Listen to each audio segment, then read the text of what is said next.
खिला खिला सा मटर पुलाव किस तरीके से बनाया जाता है, इसमें क्या ऐसा डालेंगे कि जो स्पाइसी भी बने और खिला खिला सा भी हो। अस्सलाम वालेकुम व्यूअर्स, मैं हूं साइदा राशिद और आप सबको अपने यूट्यूब चैनल पे वेलकम कहती हूं। तो 1 किलो चावल की रेसिपी के साथ हाज़िर हूं। 1 प्याली घी डालेंगे कढ़ाई में और इसमें एक बड़े साइज़ का प्याज डाल लेंगे और इसको हमने हल्का सा ही गोल्डन करना है। मैंने चावल भिगो दिए हैं, 1 किलो चावल अभी अभी भिगोए हैं और इसके बाद मैंने तड़का ऊपर रख दिया क्योंकि चावल बिल्कुल नीगू हैं, तो जब पकाने हैं ना उसी वक्त हमने इसको भिगोना है। 2 चम्मच कुटी हुई लहसुन अदरक इसमें डाल देंगे और इसको भी गोल्डन सा कर लेंगे। तो प्याज का कलर हमने ज़्यादा डार्क नहीं करना, हल्का सा ब्राउन ही करना है। तो लहसुन को इतनी देर तक पकाएंगे कि इसकी कच्चेपन की खुशबू दूर हो जाए और इसमें हमने ज़ीरा और थोड़ा सा खड़ा मसाले डाल देने हैं और 2 टमाटर इसमें शामिल करेंगे। तो अच्छे तरीके से टमाटर को पकाना है क्योंकि टमाटर थोड़े हार्ड हैं, तो इसमें पानी डाल के इनकी अच्छे तरीके से बुनाई करेंगे ताकि ये अच्छे तरीके से मिक्स हो जाए। और 6-7 सब्ज़ मिर्चें चॉप करके वो भी इसमें शामिल कर देंगे। तो मटर पुलाव तो आपने काफ़ी दफ़ा खाया होगा, इस तरीके से भी आप एक दफ़ा मटर पुलाव बनाए हैं। तो सिंपल सा तरीका लेकिन मज़े का है। तो इसमें 2 चम्मच मैंने नमक डाल दिया और 2 चम्मच भर के इसमें बिरयानी मसाला डाल देंगे और ये वाला बिरयानी मसाला ही इस मटर पुलाव को मज़े का बनाएगा। और इसमें थोड़ा सा मैंने पिसा हुआ गरम मसाला भी डाला है।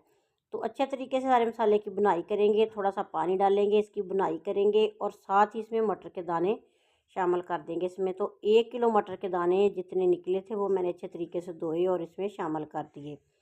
तो इसकी बुनाई भी हमने 2 से 3 मिनट करनी है और उसके बाद 1 kg चावल हैं तो इतना ही पानी हमने इसमें डाल देना है और पानी को बॉयल आने तक ढक्कन लगा के पकाएंगे। तो इसके बाद इसमें चावल धुले हुए डाल देंगे। तो ये वाली रेसिपी बहुत ही सिंपल है, आसानी से बनने वाली रेसिपी है और बहुत ही मज़े की बनती है। तो आप इस तरीके से मटर पुलाव बनाएं और मज़े से खाएं और प्यारा सा कमेंट भी करते जाएं। पानी अच्छे तरीके से उबल गया और इसमें मैंने चावल डाल दिए और बिल्कुल चम्मच हल्के हाथों से हिलाएंगे, 3 से 4 दफ़ा ही चम्मच हिलाएंगे तो पानी इसका खुश्क हो जाएगा। फिर इसको दम पे लगाएंगे, तकरीबन 10 से 15 मिनट के लिए हमने दम पे लगाना है।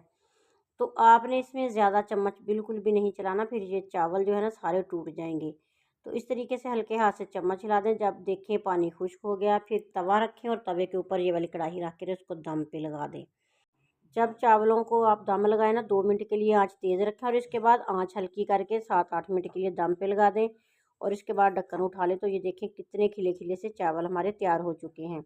ये वाली रेसिपी अगर आपको अच्छी लगे तो आपने अपने फैमिली मेम्बर्स और फ्रेंड तक इसको शेयर ज़रूर करना है।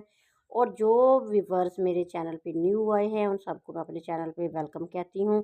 इसके अलावा रमज़ान शरीफ की रेसिपीज़ देखने के लिए, चटपटी मीठी रेसिपीज़ देखने के लिए चैनल फूड विद साइदा का विज़िट करते रहा करें। अल्लाह ताला आप सबको अपनी ज़ुबान में रखे और बहुत सी ढेरों खुशियाँ देखना नसीब करे और अल्लाह ताला आपके हमारे रिज़्क़ में इज़ाफ़ा करे, आमीन। नेक दुआ नेक तमन्नाओं के साथ मेरी दिली दुआ है कि आप जहाँ भी रहें, शाद रहें, आबाद रहें। अल्लाह ताला आप सबको बहुत सी खुशियाँ देखना नसीब करे, आमीन। अल्लाह हाफ़िज़।